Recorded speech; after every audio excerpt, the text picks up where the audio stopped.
Live from Pensacola, Florida, it's Calix Boxing 2.0, man. And I wanted to drop this one quick because I was able to watch the Lomachenko fight last night versus Nakatani. I wanted to get it out the way this weekend. I was able to watch the Lubin versus Rosario fight this morning.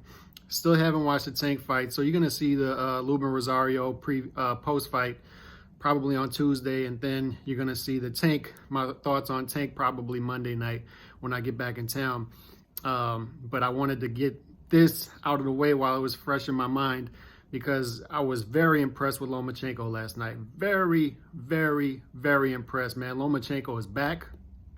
We can say that definitively. And I don't want to hear anything about Nakatani this, Nakatani that, overrated, all this stuff, because the panel that I was on Thursday night, half the people picked Nakatani to win. Nakatani by upset was becoming a popular thing. The odds were getting closer.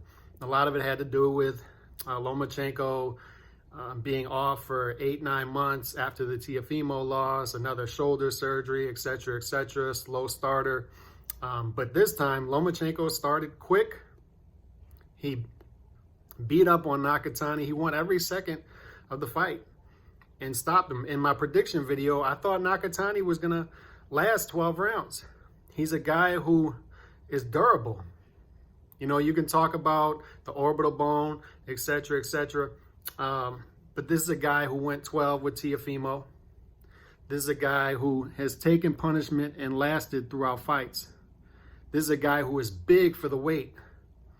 And Lomachenko is a guy who is considered small for the weight. So I considered it a flex move for Lomachenko, as I said Thursday night, to try to answer these questions about being small for the weight and saying, I'm going to face one of the biggest guys at 135, a guy who's almost 6 foot, a guy with a big reach, a guy who people say is too big for me.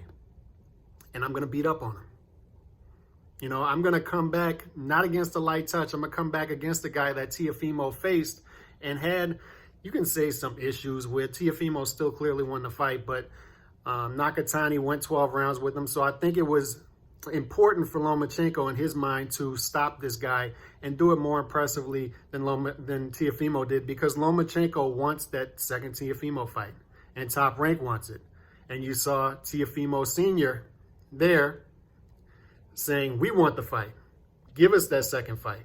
They think they can win even more definitively the second time. So everybody wants that fight, and that's the fight Top Rank's lining up if Teofimo can get past Kambosos in September. It's looking like September 11th. That fight keeps getting pushed back.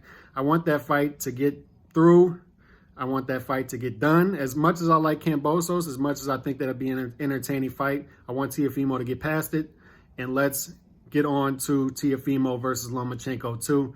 Although I'd like to see, from what I'm hearing from Tank Davis, and more on that Monday night as I see that fight, I'd like to see Lomachenko versus Tank Davis at 135.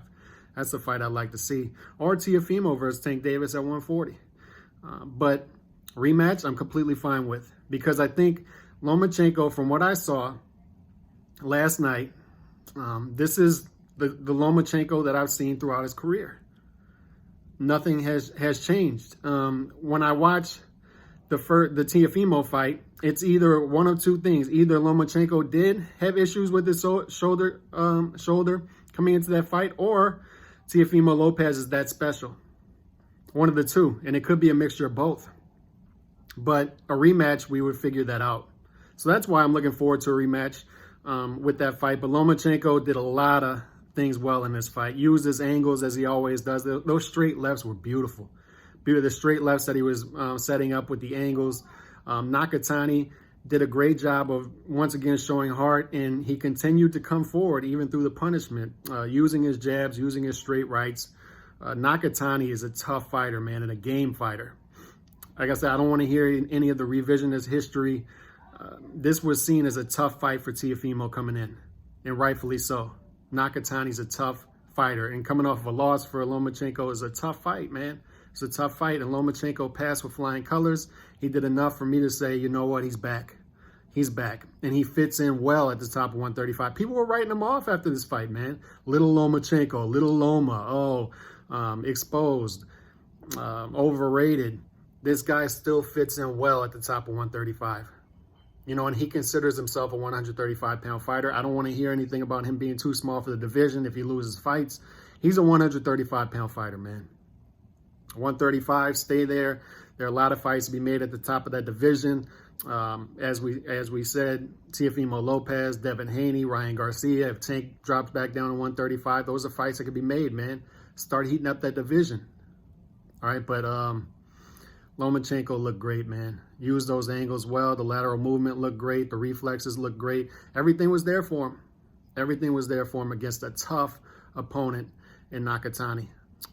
So great performance from Lomachenko. Definitely looking forward to that rematch, man. I am. I want to see if he can make the proper adjustments to make that an interesting fight, or if he makes the proper adjustments and comes out faster, does Teofimo Lopez stop him early in that fight if he opens up too much? I don't think so, man. I think that's going to be a close fight in the rematch. I think that's going to be a tough fight for both fighters. Definitely looking forward to the future at 135, man, if these guys stay there and start to heat up that division.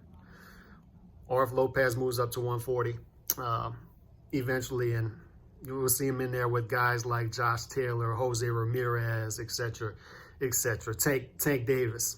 We'll see where he settles in at 140 or 135. But as far as Lomachenko, one thing I'll say, though, is I saw a lot of comments about it on Twitter after the fight last night, is ESPN does overdo it.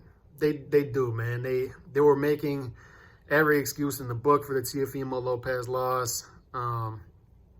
They were still over. It just becomes a point, and I like Lomachenko. I'm a fan. But at the same time, man, it becomes overbearing at a point when they just continue to hype. Dude, we get it. We know he's a great fighter, but you just go overboard with it. With Joe Tessitore and the whole panel just going overboard with the Lomachenko love. And you understand why people start to shy away from it and say, oh, Lomachenko is overrated. It's because the ESPN panel just goes overboard with the Lomachenko love. So if I'm criticizing ESPN, it's because they go overboard with it. Just relax a little bit, man. Let the guy fight. Let people make their own viewpoints and assumptions about who Lomachenko is as a fighter, and leave it at that. But as far as the fight, man, Lomachenko did great. And I'm looking forward to that rematch if Teofimo gets past Kambosos, which I expect him to do. And Teofimo Sr., you saw him last night saying, we want that fight, make that fight. They match up well with Lomachenko. So we'll see. But Lomachenko's back. He's back, baby. God bless. Peace.